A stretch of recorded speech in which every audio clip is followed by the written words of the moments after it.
ఖైదీ సోదరులారా, సారీ ఖైదీ సోదరులారా, మహాభారతం లాంటి పవిత్ర గ్రంథంలో మహానుభావుడు శకుని గారు శత్రువుల్ని సింపుల్ గా ఎలా ఫినిష్ చెయ్యాలి అనే దానికి ఒక ఫార్ములాని తయారు చేసి మన జాతికి అంకితం చేశాడు. ఏమిటది? శత్రు స్థానంలో దూరి తన చేతికి మట్టంటకుండా శత్రువుల్ని సింపుల్ గా ఫినిష్ చెయ్యటం. అవునండి, మరి అదే ఆ ఫార్ములాని మనం ఫాలో కాకపోబట్టే ఇవాళ మనం 1 to 7 కటకటాలు లెక్క పెట్టాల్సి వస్తుంది. అవును రే గడ్డపోడా, నువ్వెందుకు జైలుకి వచ్చావురా? ఒక కత్తితో పొడిచి పోలీసులు చిక్కిపోయానండి. మరి అదే ముందు చూపు లేకపోవుట అంటే, మనం ఎవరినైనా మర్డర్ చేయాలనుకున్నప్పుడు అదే టైంకి మనం పక్కూరులో ఉన్నట్టుగా ఈ లిబి సృష్టించాలి రప్పించారా. నేను చేసింది అదే. పక్కూరులో 7 మర్డర్లు చేసేసి ఈ ఊరొచ్చి ఒక్కడిని చంపి కావాలని పోలీసు వాళ్ళు దొరికిపోయాను. దాంతో పోలీసులు ఆ 7 మర్డర్లో నావి కావని నమ్మేశారు. అరే మరి అదే ఎదుటి అనుకోవడం అంటే. Hats off. నీ తెలివితేటల ముందు నా డిగ్రీ బలాదుర్రానన్న. అన్నట్టు నీ బ్లడ్ గ్రూప్ ఏంటి? ఎస్, నిన్ను జైలర్ గారు పిలుస్తున్నారు. కమింగ్.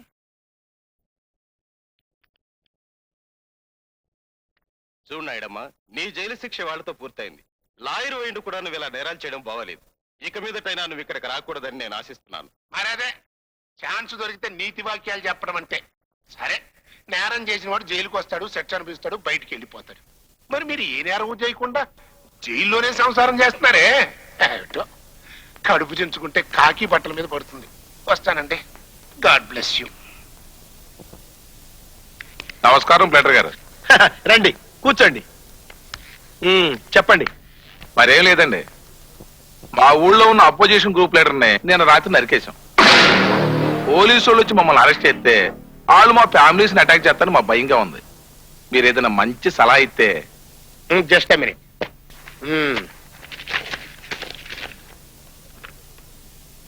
ఫ్యామిలీతో బంగ్లాదేశ్ వెళ్ళిపోండి. ఏడిసినట్టు ఉంది. ఇదే మీరు ఇచ్చే సలహా? వీళ్ళిద్దరు ఎవరు? మా వాళ్ళే. బంగ్లాదేశ్ బెటరు. బాలే వాడి దగ్గరికి వచ్చా పదరా. లాయర్ గారు ఊరికినే ఉత్తుక్కునే తమాస్కన్నారు.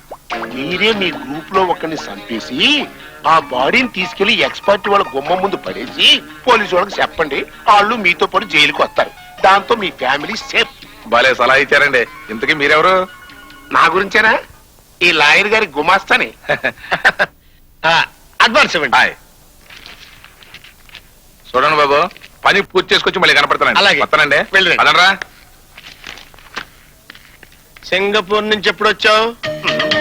దిక్కులు చూస్తానంటే నిన్నే ఇవ్వాలి. ఉరిశిక్ష వేసుంటారు, దరిద్రం వదిలింది అనుకున్నాను. మళ్ళీ దాపురించావా?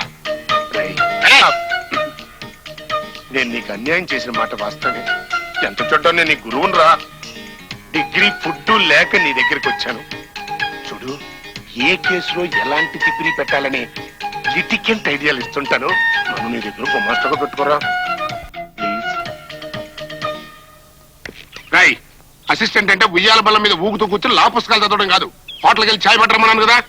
సార్, బిఏబిఎల్ చదువుకొని మీ దగ్గర అసిస్టెంట్ గా చేస్తున్నంత మాత్రాన టీ తీసుకురమంటాం సమంజసంగా లేదండి. ఏంట్రా, అవసరమైతే ఒంటికి మాలిష్ కూడా చేయించుకుంటాను. ఎలా? సరే, నీ బాధ చూసి ఒప్పుకుంటున్నాను. థ్యాంక్స్. కానీ కొన్ని కండిషన్లు పెడతాను రా. నువ్వు నన్ను రా అంటున్నావా? అనడం ఏంటి? అనేశాను రా. ఇదే నా మొదటి కండిషన్ రా.